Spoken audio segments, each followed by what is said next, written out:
ലബനാനിൽ യുദ്ധത്തിനിറങ്ങുന്നത് ഇസ്രായേലിന് ഗുണകരമാകുമോ? ഹമാസ് അല്ല ഹിസ്ബുള്ള എന്ന് രാഷ്ട്രീയ ലോകത്തിന്റെ മുന്നറിയിപ്പ് കണക്കിലെടുത്താൽ ഈ പടപ്പുറപ്പാട് ഇസ്രായേലിന്റെ സർവനാശത്തിനെന്ന് വിലയിരുത്തേണ്ടി വരും. നമുക്ക് വിശദാംശങ്ങളിലേക്ക് പോയി നോക്കാം. ഗസയിലെ വംശഹത്യാക്രമണങ്ങൾ ഒരു വർഷം പൂർത്തിയാകാൻ ദിവസങ്ങൾ ബാക്കി നിൽക്കെയാണ് തങ്ങളുടെ യുദ്ധഭൂമികയെ ലബനാനിലേക്ക് കൂടി ഇസ്രായേൽ വ്യാപിപ്പിച്ചിരിക്കുന്നത്. ഹിസ്ബുള്ളയെ ലക്ഷ്യമിട്ട് എന്ന അവകാശവാദവുമായി തീർത്തും ഏകപക്ഷീയമായി എന്ന് പറയാവുന്ന തരത്തിൽ ഇസ്രായേൽ നടത്തിയ ആക്രമണം ദിവസം പിന്നിടുമ്പോൾ 569 പേരാണ് കൊല്ലപ്പെട്ടിരിക്കുന്നത്. കുഞ്ഞുങ്ങളും സ്ത്രീകളും അടങ്ങുന്ന സാധാരണക്കാരാണിവർ. എന്നാൽ ലബനാനിലെ പോരാട്ടം ഇസ്രായേലിന് അത്രയ്ക്ക് എളുപ്പമാവില്ലെന്നാണ് വിലയിരുത്തൽ. ഹമാസിനെതിരായ യുദ്ധം ഇസ്രായേൽ സൈന്യത്തെ തളർത്തിയിട്ടുണ്ട്. സൈനികരുടെ ദൗർലഭ്യത ഇസ്രായേൽ വലിയ തോതിൽ അനുഭവിക്കുന്നതായി റിപ്പോർട്ടുകൾ ചൂണ്ടിക്കാട്ടുന്നു. രാജ്യത്തിൻ്റെ സാമ്പത്തികാവസ്ഥയും പരിതാപകരമായ നിലയിലാണ്.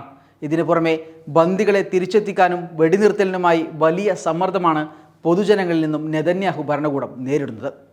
ഇതിനിടയിലാണ് പുതിയ പോർമുഖം രാജ്യത്ത് തുറന്നിരിക്കുന്നത്. ഗസയിലെ യുദ്ധത്തിൻ്റെ തിരിച്ചടികളെ മറികടക്കാൻ മറ്റൊരു യുദ്ധമുണ്ടാക്കുക, കൂടാതെ ഗസ എന്ന വൈകാരികതയിൽ നിന്ന് ലോകത്തെ വഴിതിരിച്ചുവിടാൻ ഗസക്ക് പുറത്ത് പറ്റിയ കളമൊരുക്കുക എന്നതെല്ലാം ലക്ഷ്യമിട്ടുകൂടിയാണ് ഇസ്രായേലിൻ്റെ ഇപ്പോഴത്തെ നീക്കം. എന്നാൽ ഗസയെ ഇല്ലാതാക്കാൻ ഒരുങ്ങി പുറപ്പെട്ട് ലക്ഷ്യം നേടാതെയാണ് ഇസ്രായേൽ ലബനനെതിരെ തിരിഞ്ഞിരിക്കുന്നത്.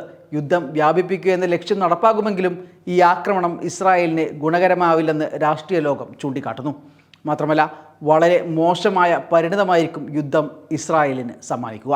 ഹിസ്ബുള്ള ഹമാസ് അല്ലെന്നും ഇസ്രായേലിന് യുദ്ധം ജയിക്കുക എളുപ്പമാവില്ലെന്നും തെൽ അവീവിലെ നാഷണൽ സെക്യൂരിറ്റി സ്റ്റഡീസ് മുതിർന്ന ഗവേഷകനും 3 പ്രധാനമന്ത്രിമാർക്ക് കീഴിൽ ദേശീയ സെക്യൂരിറ്റി കൗൺസിലിൽ പ്രവർത്തിക്കുകയും ചെയ്ത യോയോൽ ഗുസാൻസ്കി ചൂണ്ടിക്കാട്ടുന്നു. രാജ്യത്തിനകത്ത് തന്നെയുള്ള മറ്റൊരു രാജ്യമാണ് ഹിസ്ബുള്ള. അവർക്ക് കുറച്ചുകൂടി മെച്ചപ്പെട്ട ആയുധ സംവിധാനങ്ങളുണ്ടെന്നും അദ്ദേഹം പറയുന്നു. 30,000 മുതൽ 50,000 വരെ സൈനികർ ഹിസ്ബുള്ളക്ക് ഉണ്ടാവുമെന്നാണ് വിദഗ്ധർ കണക്കാക്കുന്നത്. 1,00,000 പേരുടെ പട തങ്ങൾക്ക് സ്വന്തമായി ഉണ്ടെന്ന് വർഷങ്ങൾക്ക് മുമ്പ് അവരുടെ നേതാവ് ഹസൻ നസറുള്ള പറഞ്ഞിരുന്നു. 2 ലക്ഷത്തോളം റോക്കറ്റുകളും അവരുടെ കൈവശമുണ്ട്. 250 മുതൽ 300 കിലോമീറ്റർ വരെ സഞ്ചരിക്കാൻ കഴിയുന്ന 1500 ദീർഘദൂര ബാലിസ്റ്റിക് മിസൈലുകളും ഹിസ്ബുള്ളയുടെ കരുത്താണ്. ഇസ്രായേലിന്റെ റാമത്ത് ഡേവിഡ് എയർബേസ് ലക്ഷ്യമാക്കി അവർ തൊടുത്ത ഹാദി 1, ഹാദി 2 എന്നീ മിസൈലുകൾ അവരുടെ കരുത്തറ്റ ശേഖരത്തിൽ നിന്നുള്ളതായിരുന്നു.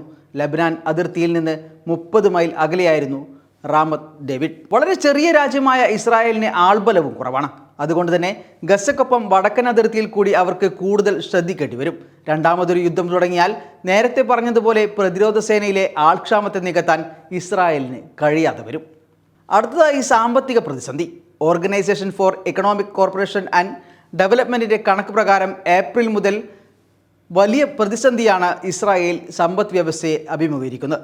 ലബനാനിൽ കൂടി യുദ്ധം തുടങ്ങിയാൽ ഈ പ്രതിസന്ധി കൂടുതൽ രൂക്ഷമാകുമെന്ന കാര്യം ഉറപ്പാണ്. അമേരിക്കയുടെ കൂടി ബലത്തിലാണ് ഇത്രയും നാൾ ഇസ്രായേൽ കളിച്ചത്. തെരഞ്ഞെടുപ്പ് അടുത്തതിനാൽ പുതിയ യുദ്ധങ്ങളോട് അമേരിക്കയ്ക്ക് ഒട്ടും താല്പര്യവുമില്ല.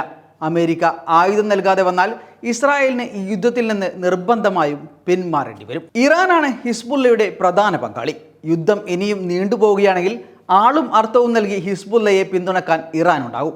ഇതിനൊപ്പം ലോകരാജ്യങ്ങളിൽ നിന്നുള്ള വിമർശനങ്ങൾ വർദ്ധിക്കാനും ലബനാൻ യുദ്ധം ഇടയാക്കും. Waytonikah.com, the exclusive Muslim matrimonial site.